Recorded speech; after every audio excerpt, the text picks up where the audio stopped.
how would I say? Well, your shoulders are back, so that's relevant to that concept of fronting that you described. So you're not closed off. You're very attentive in terms of eye contact, and you use a lot of nonverbal gestures. Now, my suspicions are that would be rare among someone who's awkward.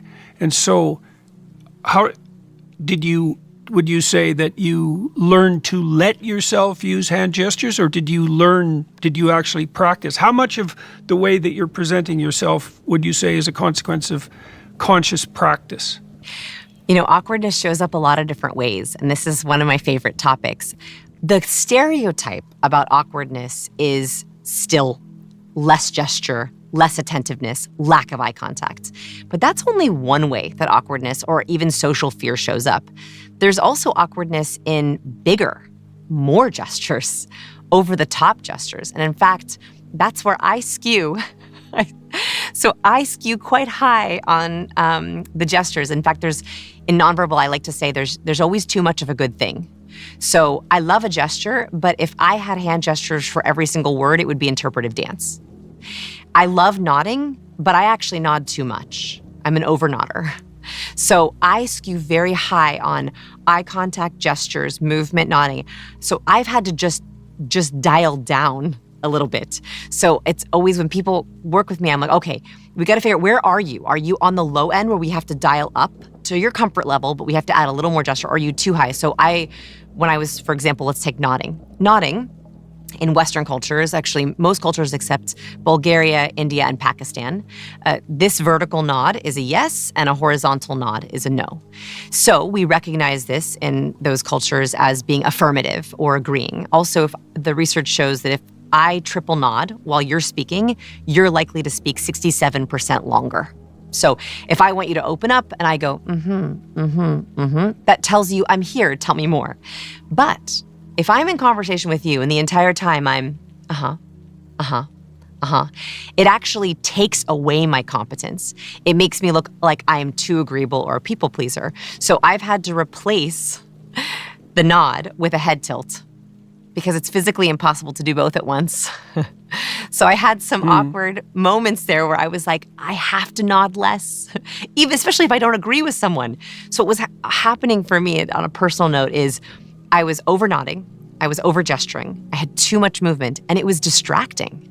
And I didn't even agree with folks. I was just so nervous about being liked. I so wanted to be liked that, I would, yes, Jordan, please like me. I would be nodding to you. And I realized that was not serving me because it actually made me look too trusting, too open. And so what you see in front of you is me with calmed gestures and calm nodding. I also try really hard to not fake a cue because I think that you can't fake it. I think that people pick up on it. They are inauthentic. So if I don't actually like something, I will not smile. As a recovering awkward person, I would smile by default all the time because I wanted people to like me. So the other way awkwardness dresses up is that sort of fake smile, do you like me? And we read that as inauthentic. And so I have also, if I have the tendency, even with you, to smile for you. Like I want to smile and say, this is good. But if I'm like, nope, I only smile if I actually feel excited about an answer or if I actually feel excited about something. So awkwardness kind of dresses up in two different extremes. Right. So that triple nod, that seems to me something like, I get it, then I think about it, then I agree. Maybe that's the signaling of the trifecta. Oh, I like it. I never thought about that before. Maybe it's I hear you, right? Like that acknowledgement, yes. And then you're internalizing it. Yes, I agree with that. Yeah. And then it's like, keep going. Yeah, and you're signaling it. And then, by the way, look at the difference. So nonverbal is so interesting. A slow triple nod, interest, curiosity, engagement. A fast triple nod, impatience. So watch the difference. So we go, tell me more. Yeah, right. Versus,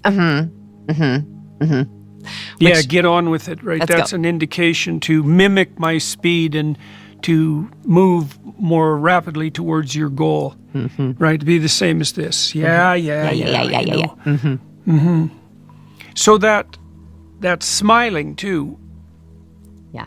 that is a proclivity of women more. Yes. Because if you look at men and women are approximately equal in extroversion, but you can break extroversion down into assertiveness and enthusiasm. Outgoing, yeah, enthusiasm, yeah. And women score higher on enthusiasm. So they're signaling more positive emotion as a general rule. And so they'll smile more as well. So that up talk and the hunch combined with nodding, that definitely signals subordinate status, right? And I suppose those are appeasement gestures in some way, because if you signal that you're harmless, or you're signaling, even though you don't know it, that you're like a child, then you're going to present yourself as an inappropriate target of aggression or perhaps even competition. And so maybe you want that in some circumstances, but if you're attempting to market yourself as competent, that seems like a bad approach. I wonder, there is this trope, which is mostly false, that women are underpaid compared to men, let's say in the same position. Now, most of that's rubbish or can be accounted for by factors other than sex. But I've always had this suspicion that some of that might be agreeableness, right? Because women are higher in agreeableness than men. And it isn't exactly obvious that the proper way to negotiate a raise, let's say, is through excess agreeableness, because what you're signaling is that you'll pretty much put up with anything because you're dependent. All those things we talked about, the uplift, the condensed body, too much nodding, too much smiling, that all indicates a state. It's signaling dependency. And that's not appropriate if you're trying to sell something. And it's not appropriate if you're trying to bargain for a raise or a promotion. It signals exactly the opposite. So do you know of any research linking these immature styles of self-presentation to wage, to earnings? I haven't seen anything directly related to wage, but we do know that your nonverbal cues in a salary negotiation directly impact your bottom line. So when they look at nonverbal cues, and we can say, yes, that if you're using all those appeasement signals, people are going to doubt your competence because you have too much warmth. And we know that even by watching silent videos of interviews, people can decide how competent someone is without hearing them speak, which is horrifying, right? And so, for example, I think MIT did a study on mirroring in salary negotiation. And this is an interesting one because both men and women mirror. And actually, mirroring, you could argue, I'm going to argue it, is a bit of an appeasement, right? It's a get along kind of a nonverbal cue. The more mirroring that you have in a salary negotiation, so the more that the interviewee mirrors their interviewer, the higher the outcome of the salary. And so we know that any kind of nonverbal cues, or all different kinds of nonverbal cues, affect that number. And so, yeah, I think that we can, while I haven't seen direct research on warmth and competence or men and women, we know that those nonverbal cues are affecting your number. Delve into mirroring a little bit. And I suppose the way I would think about it, I'll set the question up, is that when you're communicating with someone, you want to share the framework that a mutual goal provides.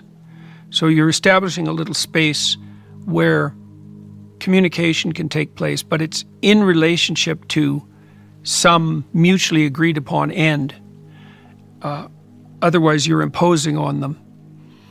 And mirroring, which I'll have you describe, indicates that your physiological tendencies are allied with them, with theirs. It means you're going somewhere together because it's movement oriented.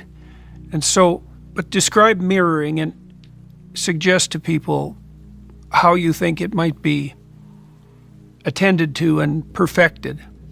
So mirroring is the subtle mimicking or copying, mirroring of someone's cues. And actually, I take a bigger approach to mirroring, which is it's nonverbal, it can be verbal, it can also be vocal.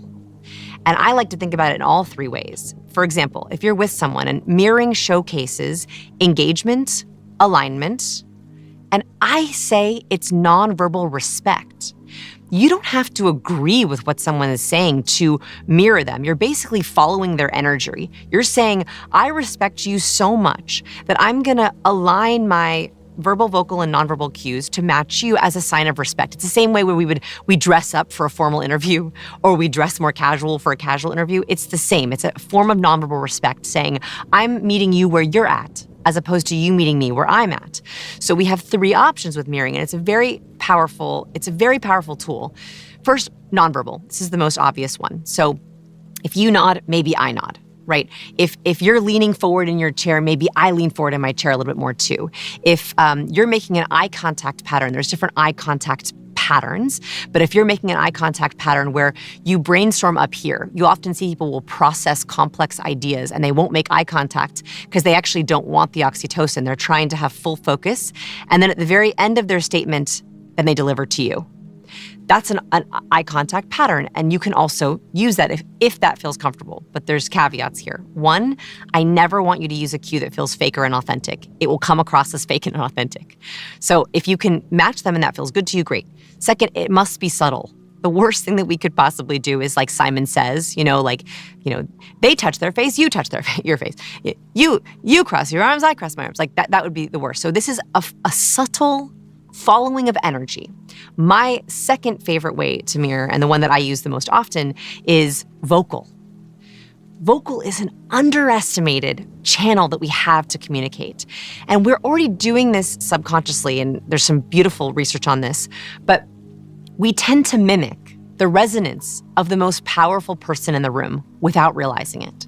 So already we are attuned to the vocal power. So for example, you speak more slowly than I do, Jordan. I'm a fast talker. And so for our interview, I want to respect the way that you communicate and also the way that your listeners probably prefer to listen, right? So I am like, take a breath, right? Calm down. You don't have to be, so rapid, nervous. You can just take a breath. So I'm doing that because it feels actually really comfortable for me. It feels less nerve-wracking, but also I want to show you that I want to speak at your same pace. We also can do this verbally. I call it being a verbal chameleon. When I'm trying to bond or connect with someone and they use certain kinds of words, if I like those words, I will use those words as well. So for example, when you're asking me a question and you use the word alignment, and I'm like, that is a good word. I'm going to try to use that answer back to you to talk about alignment. Or when you say, when I'm on stage, I'm, trying to connect with my audience one-to-one, I'm going to try to use those same words. That's a very advanced way to do it, but I think that's a way of showing nonverbal respect and building rapport beyond the ideas, right? Those are just the way that we're communicating. Then it helps us when we get to the actual ideas. Let's talk a little bit about some of the other phenomena that you mentioned. Fronting. Now, human beings are strange creatures because we walk upright, and so that means that unlike four-legged animals, we aren't protected by a suit of armor precisely, right? So the most vulnerable parts of us are full frontal. And so that accounts, at least to some degree, for why the concept of fronting is important. So do you want to delve into that to some degree? Yeah, you explained it perfectly. There's two reasons why we like to front and why I think this is one of the easiest cues we can do. We can do it on video. So how we position our camera is actually very important for how we're getting along with people. So making sure that your work camera or your Zoom camera or your phone camera, if you're propping it up, is exactly in line with the other person. I see people with their setup where they're off to the side. So video, in person, and even in chairs, like if I'm in a conference room and I'm around a boardroom table, I love rotating chairs or rolling chairs because I will rotate my body to whoever is speaking as a way of showing nonverbal respect. What does this fronting do? One, it shows, as you said, I feel comfortable enough with you that I don't feel I have to block my vital organs. But more importantly, I think there's a synchronization that happens when our toes, torso, and head are on the same level, that we are parallel. Literally, our bodies are parallel. It is easier to open up to someone when we are physically on the same line. There's one exception to this that I think is important to note. Driving in a car, you'll notice people will often open up next to each other. Sitting at a bar, you'll often notice that, especially men, they'll open up sitting next to each other at a bar, or walking together, deep, long walks on the beach. People will open up to each other. Why? Sometimes when we're feeling like we want to talk about something deep or vulnerable, fronting is too much. It's like, whoa, you're looking at all of me. And so sometimes, like, I have 2 young daughters. Sometimes it's funny, she'll tell me a lot from the back seat of the car when we are the opposite of fronting, because I think, like, she can say something without me fully, looking at every single cue. So again, there's always too much of a good thing. Sometimes with fronting, it can be too much. And so if you want someone to open up to you, start with that. But if they're feeling uncomfortable, or they're awkward, or they're introverted, you could try actually the opposite of fronting and being side by side or in a car, because that might give them permission to feel they can open up without being judged. So if you're facing each other front to front, that maximizes the possibility of self-consciousness, right? Because I know that you're looking at me completely and you can evaluate me. And so the circumstances where with your daughter, she's in the back seat, I guess you're doing her a favor in that situation by removing the pressure of your gaze. That's what Freud did, in his famous therapy sessions. So he sat to the side. His patients would often lay down on Freud's famous couch, and he sat to the side. And the reason he did that was because he wanted them to be able to speak freely without mirroring anything that he was broadcasting. So maybe it's the situation that if the purpose of the conversation is for the other person to reveal themselves, the rules are different than they are when the purpose is mutual and reciprocal exchange of information. So I wonder if that's true. I mean, look, would account for what you just described.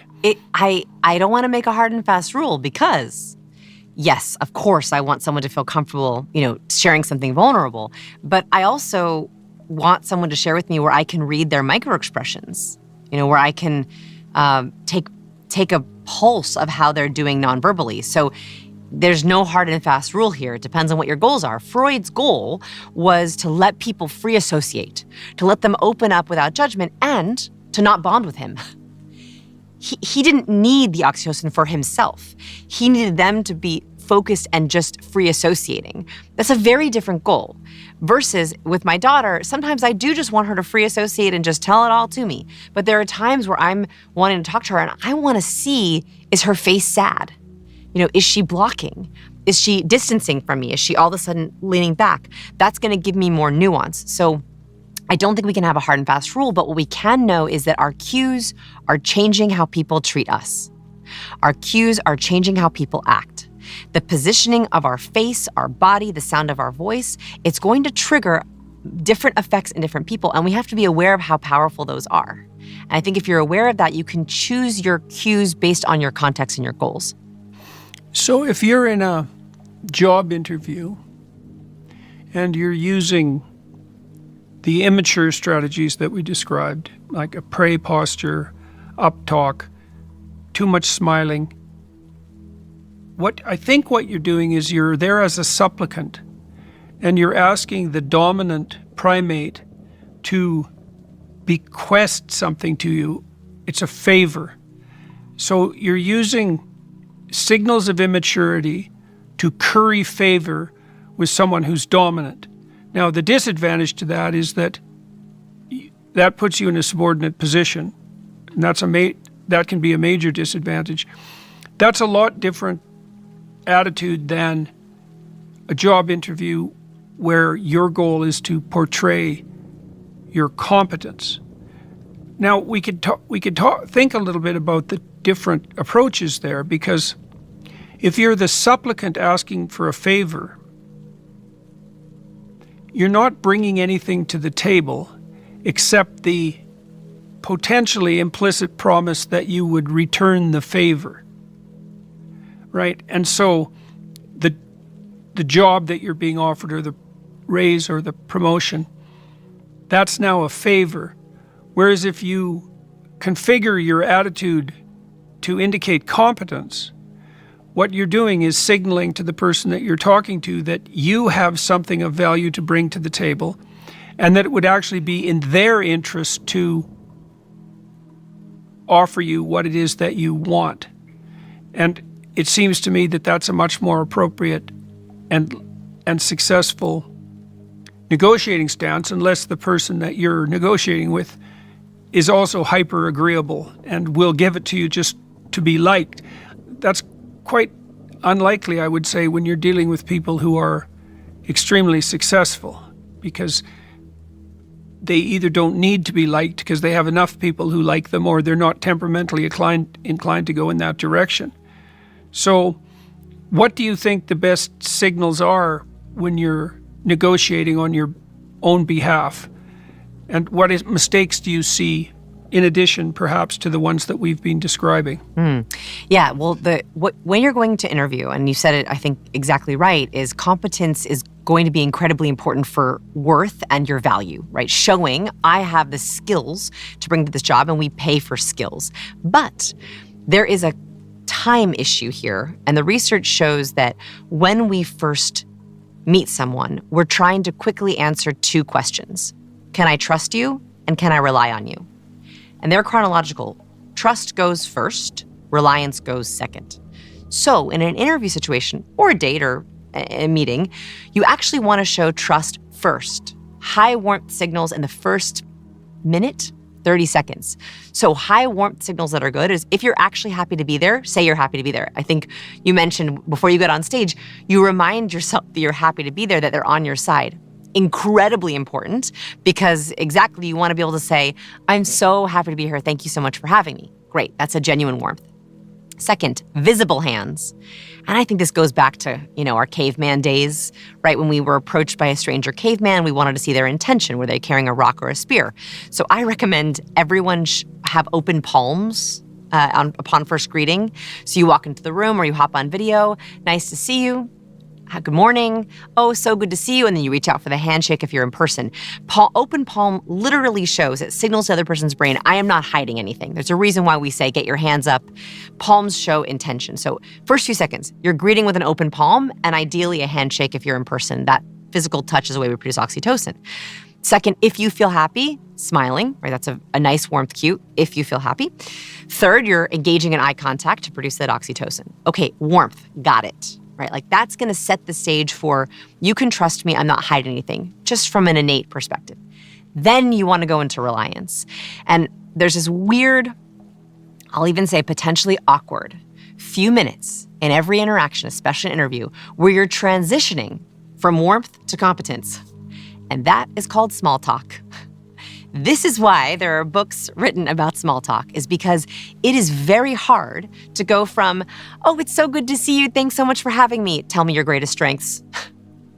Like that gap is quite hard. So to be highly charismatic, I think that you should be assertive with that transition. That's what I teach.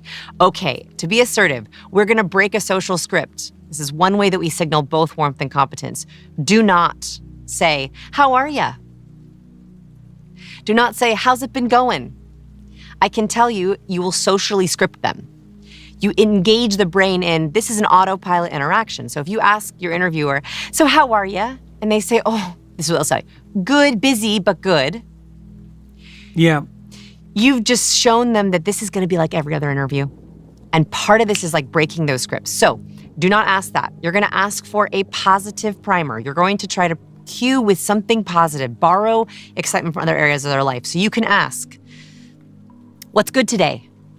What's good today is a very subtle shift. It makes the other person go, oh, what's good today? You have just changed their thinking pattern from wherever they were before, their inbox, their tasks, to good, good, good, good, good, good, good, good. That is going to make them more optimistic. It also allows you to talk about good things, which is much better for warmth, right? So you're gonna ask what's good. You could also ask, have any fun plans for the weekend? Do anything fun this past weekend, right?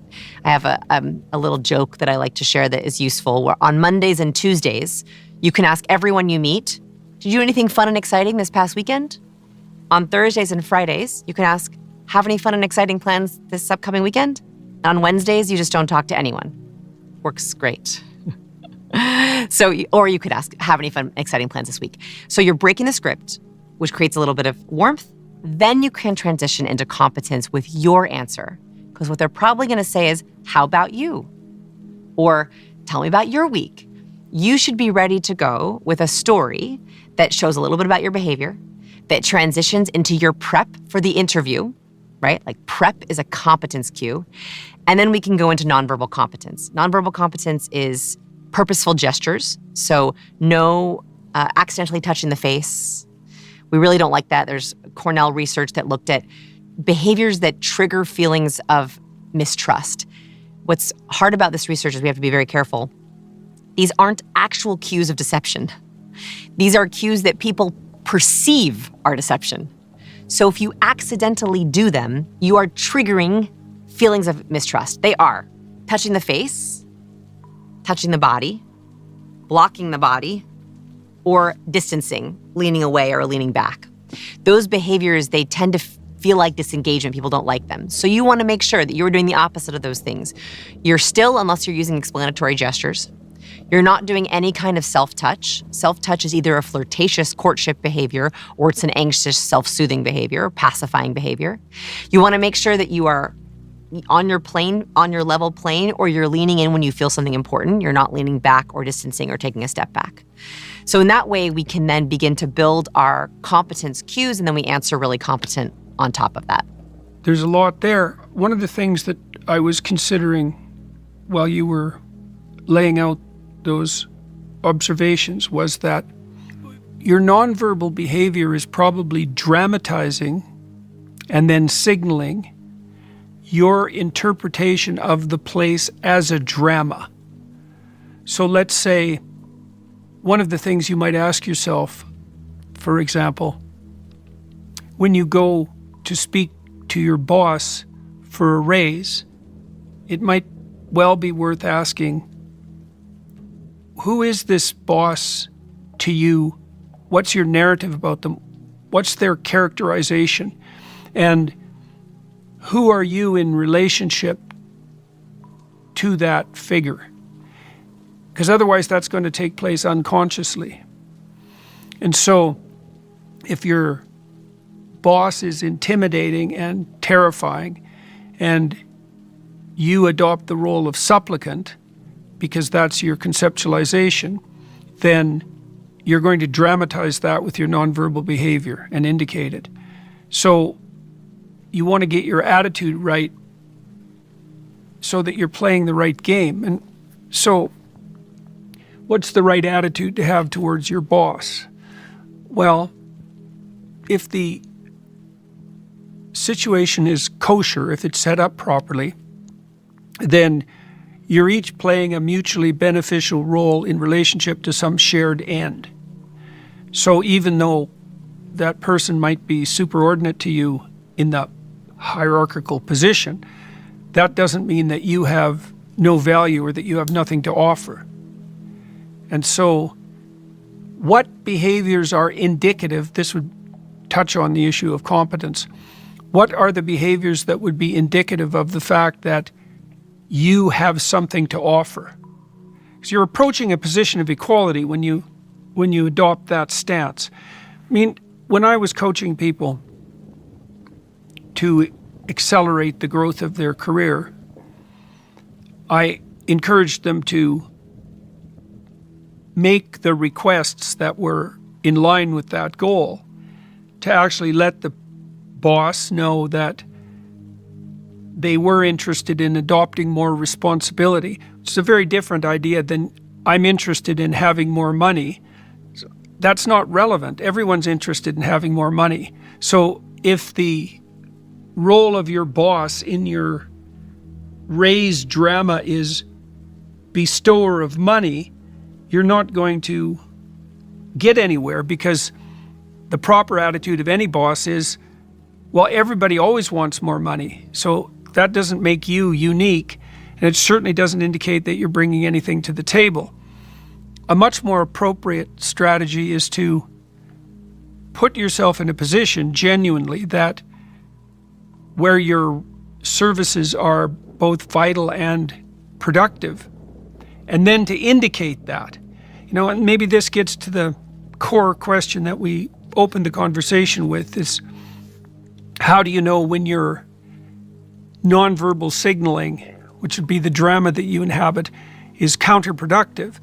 And the answer to that would be, you do a lot of the work, but you get none of the credit, and that's genuine. And then someone else, you're leaving a space for someone who's more psychopathic, so they can play dominance games, and their nonverbal behavior codes for confidence. They can steal all the credit from you because you're not doing a good job of communicating your value. So then when you go to ask for the raise, what you should have in mind is what the hell you're good for, and why it would be beneficial to the person that you're speaking with to provide you with additional resources. And so what behaviors would go along with an attitude like that, say, rather than supplicant or questioner? Yes. So when you are seeing your boss, I think you want to have two narratives going in. Either problem solver, which is, I think, a part of competence, where you're going in saying, my value here is solving whatever your problem is. Whether that's a personnel issue or a company issue or a value issue, your narrative, that career narrative you're going to go into, is not, I want more money, because that's not going to appeal to them. It's, I am so competent that I can solve this company's problems, your problems, the team's problems. I'm a problem solver. That's what competent is such a big word. No, it's problem solving. We can rely on people who solve our problems. So your verbal answers, your evidence is all going to be around solving their problems. That's the brainchild of competence. Or if you're like, my value is not there, the brainchild of warmth is being an ally. And there are bosses who need this and will give raises for this. This is, I am empathetic, I am compassionate, I have high emotional intelligence, I have high interpersonal intelligence. My value on this team and to you is that I'm a wonderful listener, I have my pulse of the behavior that's going on in this office, I'm a champion of you and your ideas, I can read you well. In a way, it's sort of soft skills and hard skills. And I wish that we talked about this more, and I think this is the only choice we have in the age of AI. This is career insurance. You either have to know, I excel in soft skills, the warmth side of things, where I can support people on the communication side, or I thrive in hard skills, specifically problem solving. Less so, unfortunately, the hard skills of programming or software development. Unfortunately, I think that those are going to start to be replaced. But we can have hard skills of, I'm a problem solver in this office and I'm going to take problems off your plate. That's how people get raises. Rather than cause them, let's say. Yes, and the behavior cues along with that, there's so many ways that we could take it. First of all, of course, verbally. Using those words. I mean, literally saying, I'm going to provide this value to you with the reasoning. But yeah. How to sound smart is something I think about a lot, because so many of my students are so smart, but they don't sound it. And I'm like, what is the disconnect here? What is happening? We talked about uptalk, which is an important one, but verbal acuity, verbally being able to organize your thoughts, is a skill that can be learned. And if you have mental acuity, you can learn to verbalize it. This means the myth is speak in longer, more complex sentences with bigger words. We actually don't think of that as smart. In fact, we like people who speak in short, declarative sentences with concise ideas and have shorter, more specific words. So what smart people often do, the mistake they make, one of the biggest mistakes, is they try to speak in more complex ways. That actually is the worst thing for your competence because it makes it sound like you actually don't know what you're talking about. So practicing, how can I verbally organize this? I want to raise for these 3 ideas and literally holding up the number 3, first, second, third. That is all competence cues because you're saying, I know my content so well. I can speak to you on 2 tracks. I can speak to you with my words, but I can also speak to you with my gestures. And boy, oh boy, do we like to rely on people who can speak to us on 2 different tracks, and it organizes for us. So your boss, who's probably doing a bunch of these meetings all day, their brain is half in their inbox, the more you can have clarity of the way that you speak with your gestures, with your nonverbal, with your precision of movement, and I do mean precision of movement, the more smart you are going to sound and look. You talked about the fact that touching the face, for example, is a sign of disconnect. And I think it's a sign of disconnect because if I'm attending to me in the course of a conversation, then I'm clearly not attending to you. It's an indication of self-consciousness, which is associated with doubt and fear and withdrawal. And you want to be talking to someone who's engaged in the conversation and not self-conscious. Now, if you're going in to ask for a raise, you could easily become self-conscious. But that would be an indication, I think, that the story that you're acting out is all about you. Right? Now, so the Big 5 theorists showed that self-consciousness and neuroticism were indistinguishable from one another. So the rule of thumb, and this is a terrible rule of thumb, is that if you're thinking about yourself, you're miserable. And that probably applies in some ways across the board. What you want to be thinking about is what you're going to do for the other person. And it has to be real. So if you're going to your boss because you want a raise, you want to know and then thoroughly justify the fact that it's in his or her best interest to give you a raise, and you need to provide them with the data that indicate that that's self-evident. Now, you talked about problem solving. What do you suppose the association is between precision of words and precision of gesture in relationship to competence? Does it show that you're integrated? Yeah, it shows that you're focused. What do you think it's indicating? Well, if you think of someone who is highly competent, they know their stuff, they don't need notes. In other words, they're so clear on what their idea is, on what either the problem is or the solution is, that they don't have to waste words, they don't have to waste movement. And so the clarity is the indication of the competence.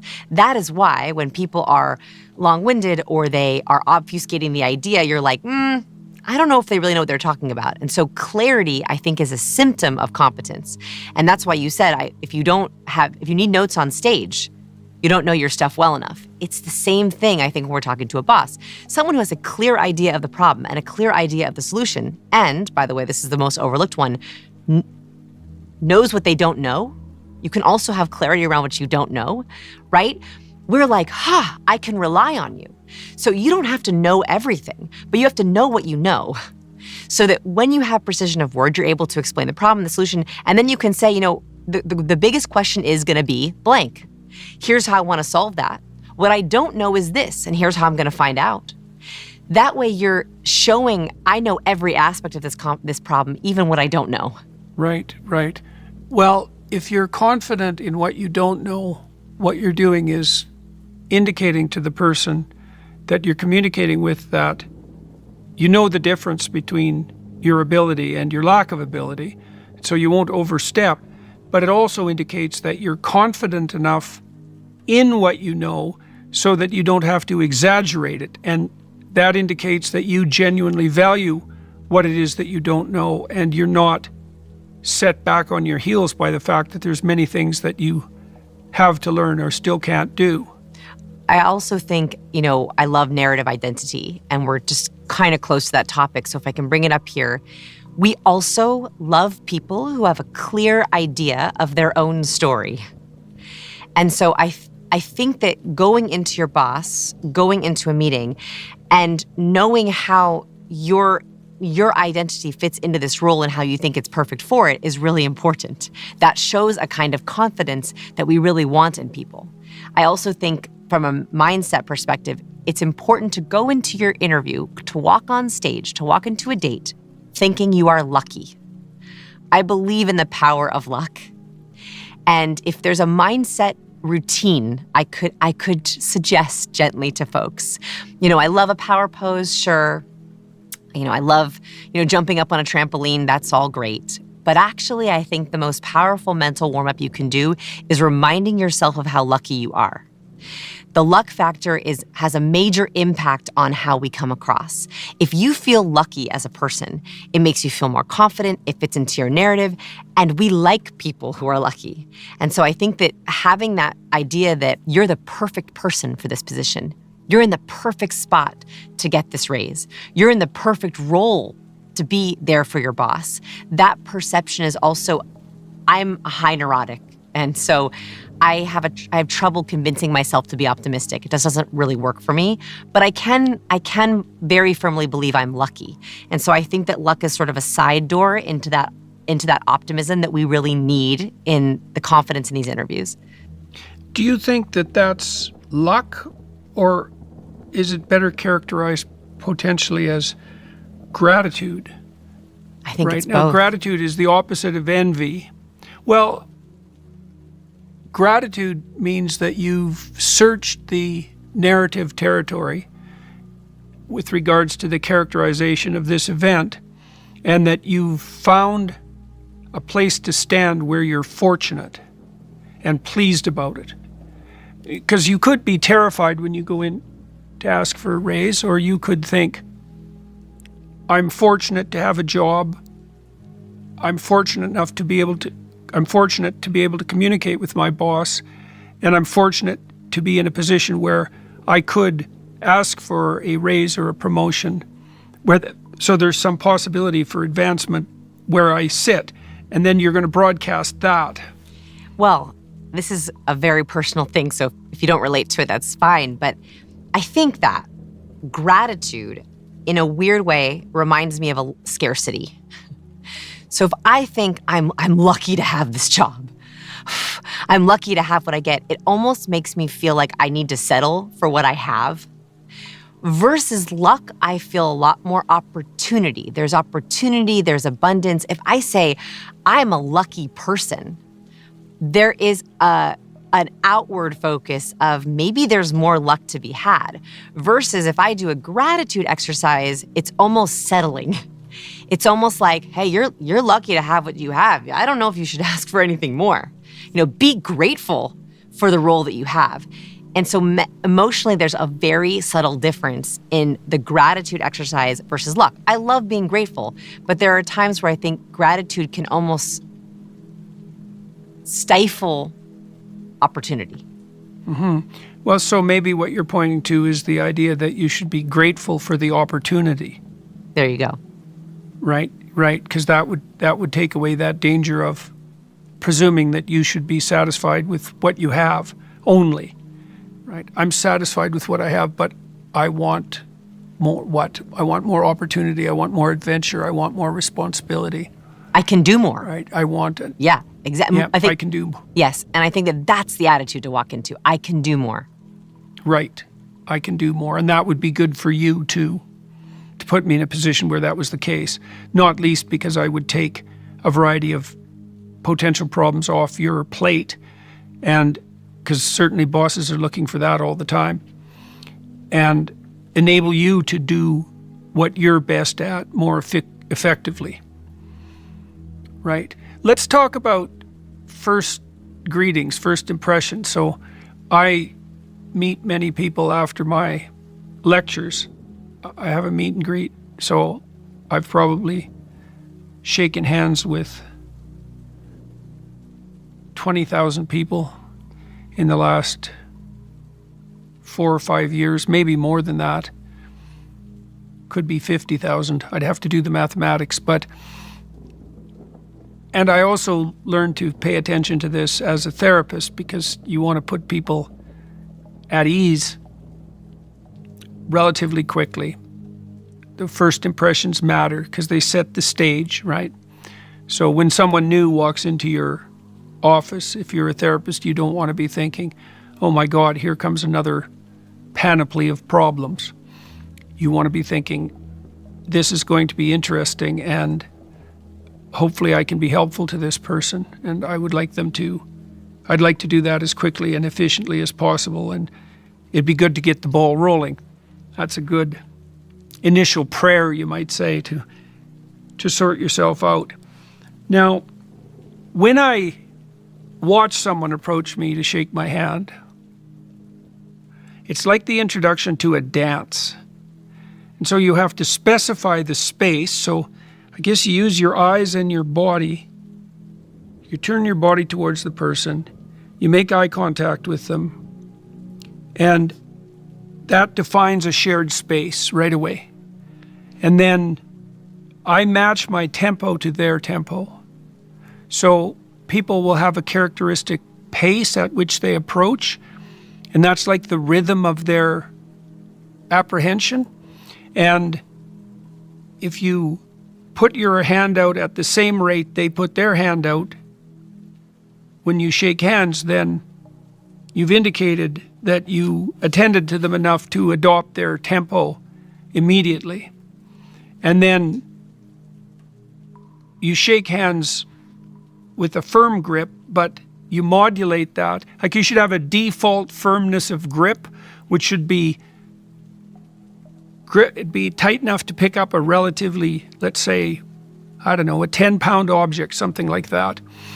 But you should modulate that in accordance with the grip strength of the person that you're communicating with, right? And then I ask people their name, because even the most nervous person can usually remember their name.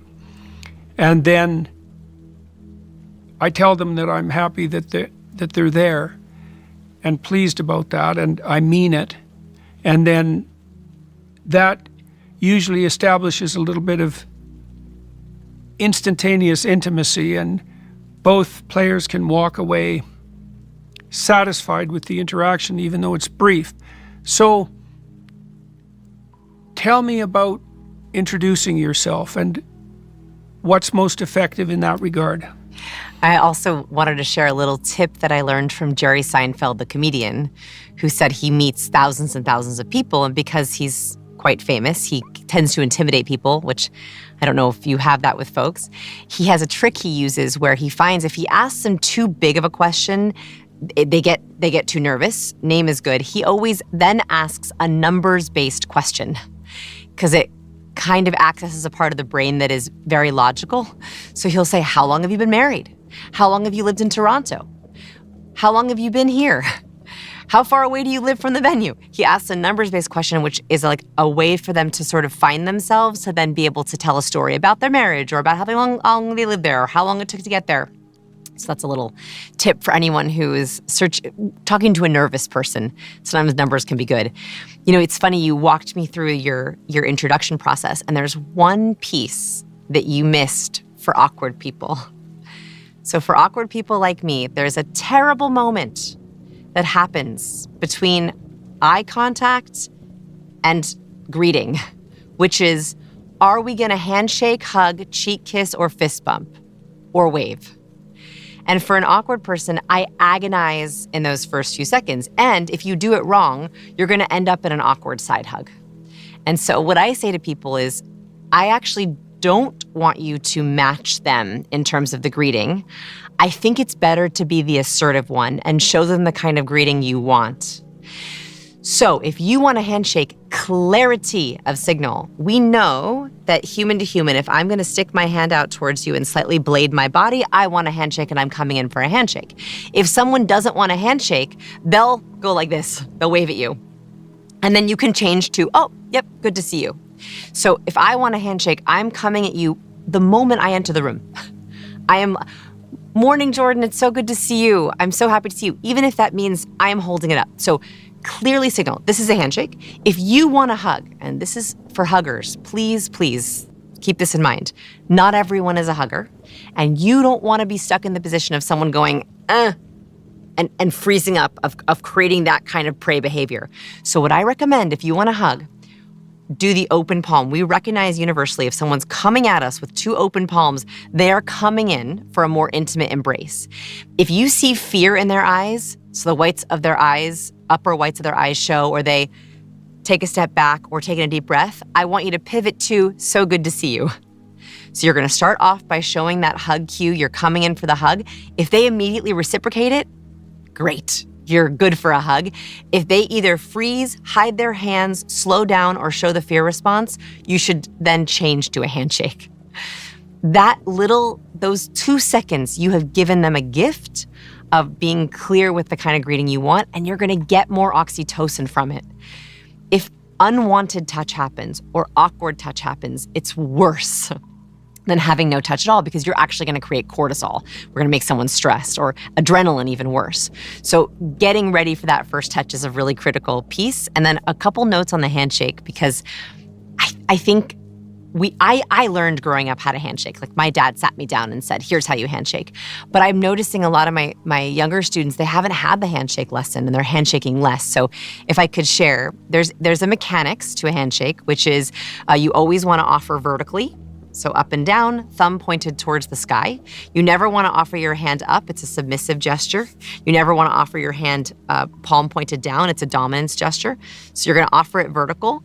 You're gonna grip them. I always say, I liked your analogy of picking up a 10-pound object. I say squeeze them like you're squeezing a peach. So, squeeze until you feel a little firmness, right? So you're gonna try to squeeze until you feel a little firmness. Then, interestingly, usually if you're meeting someone for the first time, it's 3 pumps. 1, 2, 3, nice to meet you. If you already know someone, often it's 1, so good to see you. So if you're thinking about the kind of mechanics of that, 1 to 3 is the appropriate amount.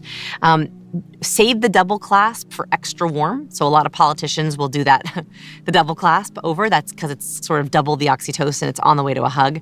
I say only do that if you're super confident in doing it well. Otherwise, it's that 1-to-1 up and down vertical. Right. What are you doing with your eyes?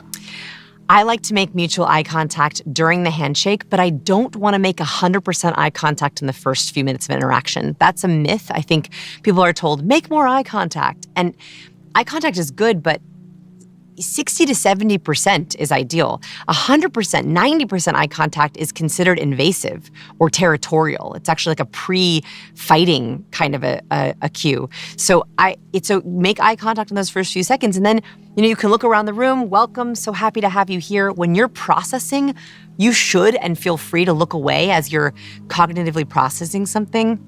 So 60 to 70% eye contact is great. You don't need to go more than that. Nonverbal bridges. Let's talk about, I liked your analysis of the meaning of different distances, and also let's talk a little bit about nonverbal bridges. Yes. So when we look at human interaction, the space between us, how we interact in our environment, the fancy word is proxemics. And it's actually quite important for signaling intimacy. The reason for this is because what research shows is that the closer we feel to someone emotionally, the closer we're able to get to them physically. And so oftentimes, if you're with a stranger, they stand further away from you because they don't feel as close to you. This is just a kind of subconscious safety measure. When we're in interactions, it's important to take these distances into account. There are 4 basic distances between people: the public zone, the social zone, the personal zone, and the intimate zone. The zones that we should stick in the most are the personal and the social zone. So 7 feet away is public, right? We're in a room with someone. We're not gonna have a deep conversation with them if they're 7 feet away. We might say, hey, good to see you. Nice to have you here. Social zone, anywhere from 3 to 5 feet or 4 to 7 feet, depending on the culture you're in. That's a great space for around a boardroom table, talking to colleagues in the break room, having kind of casual friendships at a bar or a party or a networking event. We can have conversation, but we're not feeling super close to them. The personal zone, one of my favorite zones, this is 18 inches to about 3 feet away. That's where we like to have most of our friend-to-friend conversations, our good work conversations. In fact, I advise people to measure the distance between their nose and their camera. You should make sure that your camera is in that zone, 18 inches to 3 feet away. If it's too close, you hit the intimate zone. And that's what people are like, whoa, it's almost the equivalent of a close talker digitally. So you want to make sure that you're not accidentally going too close, 18 inches away with your camera or in person. A nonverbal bridge is this idea that I came up with as I observed people in interaction. I noticed that as they were getting closer, they would slowly cross into a closer zone. But we don't like it when someone fully steps into the zone. So instead, there are these nonverbal bridges that we can actually use to create intimacy, which is we reach out and shake hands. The moment we shake hands, our hands have crossed into the zone. It's a bridge. Or if I lean forward, just the top of my body has gone a little bit closer into your zone to see how it goes. Maybe you scoot your chair forward, or maybe you're gesturing forward. You'll notice that on like a really good date, my husband and I love to sit in a restaurant and watch other people's dates and see if we can guess how they're going. Really good dates, people are nonverbal bridging all the time. They're reaching out and touching each other's arm. They're reaching and gesturing into each other's space. They're leaning forward to each other. They're whispering into someone, they're saying something a little bit closer into their ear. That is a way of warming them up to try to get into that next zone. I love this when you are trying to be closer to someone comfortably. So leaning is a great nonverbal bridge. Reaching out and shaking hands or handing someone something, that is a great nonverbal bridge. Scooting or sitting closer is a great nonverbal bridge to warm them up. I work with a lot of physicians and I share with them, you need to do 2 or 3 nonverbal bridges before you have to go touch someone. Right? A lot of times people are nervous around doctors simply because they're about to go in their intimate space. And so using those can really help warm someone up to that touch. Talk about close talkers. Close talkers are breaking a social rule. And we don't like that for 2 reasons. 1, we do not like people who are not well-versed in social etiquette. It makes us nervous. But second, what they're doing is they're crossing into the intimate zone. Close talkers, physically speaking, are less than 18 inches away from your face. And this is way too close too fast, usually. But also there's all kinds of, I think this comes from actually health reasons. We don't like it when someone is literally breathing into our mouth. It grosses us out. Like just basically, we're breathing their air. We possibly will get their spittle on our face, and that gives us this kind of ick factor. And so I say to people, if you find that people are backing away from you, you are likely accidentally close talking and they're not ready for it. Right. Well, and one of the last responses that you want to trigger in someone is disgust. That's way worse than fear. It's way worse than anger. There's probably not a more destructive emotion that you can feel in relationship to someone than disgust. Have you heard, Jordan, of the ick factor? Have you heard of that? Not specifically. What you said is exactly right. There's a phrase, he gave me the ick, which means oh yes, someone did something that gave you that feeling of disgust, and that is the ultimate crusher of attraction, of intimacy, of connection. And I think that sometimes awkward people are accidentally, without realizing it, giving people the ick. And that disgust, so understanding some of these very small social rules, the difference between 19 inches and 18 inches is a big one. Right? And so if we can understand those social rules, you're not accidentally giving that the ick. Right. Well, and you could also allow the other person to set the distance requirement rather than you doing it yourself. Yes. I don't know about you, but when I'm greeting people at book signings, I usually plant and I let them decide how close they want to come to me. Yeah. Well, I do that when I meet people in the meet and greets too, is that I'm pretty much stationary, right? And then they can make the adjustment as necessary. Is there any relationship between the use of filler words and unsophisticated nonverbal behavior? You know, it's funny you ask this. The research is conflicting. It is actually not obvious. We think and we're told use of ums and ahs and likes and so's and you knows is bad. It takes away from your competence. But there's some research that shows it can be casual. It can be colloquial. It can show that someone is not robotic. And so what I say is if you're competent in your idea, and that gives you verbal acuity, great.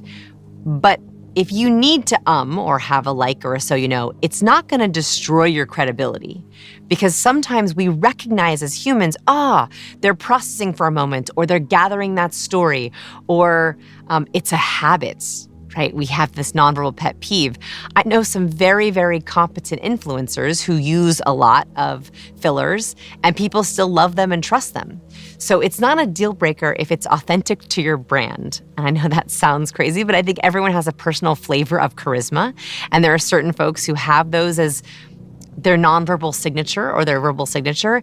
And if that feels natural to you and you know your stuff, I think it's okay.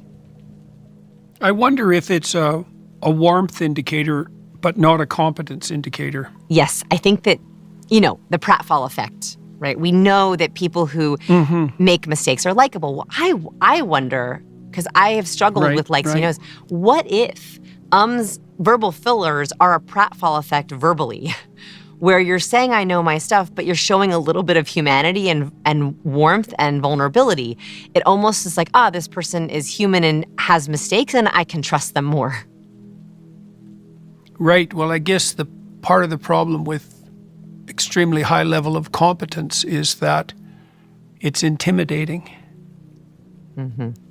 It leaves us feeling suspicious. And you might think, talk about that. Talk about that. Because you write about the fact that leavening competence with warmth seems to be the most appropriate strategy. And I guess the thing about warmth, likely, and agreeableness is that it indicates the probability of reciprocity, right?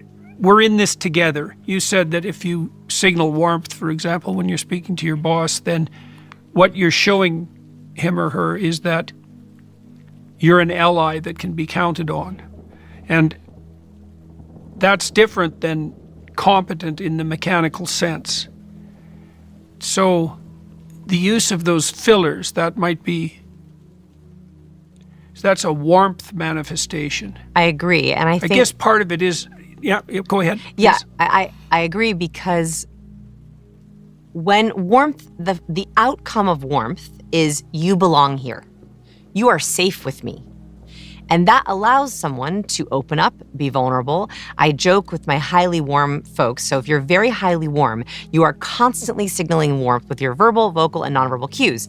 And what happens to you, it changes your whole life, because you sit down on a plane and the person next to you tells you their entire life story. You cannot have friendships where people don't dominate the conversation by sharing everything. They verbal vomit all over you. And that is because you are cueing everyone, open up to me. You're safe here. Tell me everything. And so that is the symptom of warmth. Warm folks, their main goal is to be liked. Competent folks, their main goal is to be right. Neither of those are right or wrong, but it plays out differently in relationships. A warm person who wants to be liked, they might be taken less seriously. They're interrupted more. So highly warm folks are interrupted more because people think that they'll be okay with it. Whereas highly competent folks, they have a totally different set of problems. They're told they're cold, intimidating, hard to talk to. They have some trouble getting buy-in or getting friendships. And that is because they're so focused on being right that they're willing to sacrifice the likability. You know you're in a relationship with a highly competent person if they constantly Google fact check you. Because they want to make sure that it's right, even if it's going to offend you. They're more focused on that. Neither of these are right or wrong, but if you want to get ahead, you have to lubricate your competence with warmth, or else you cannot get buy-in.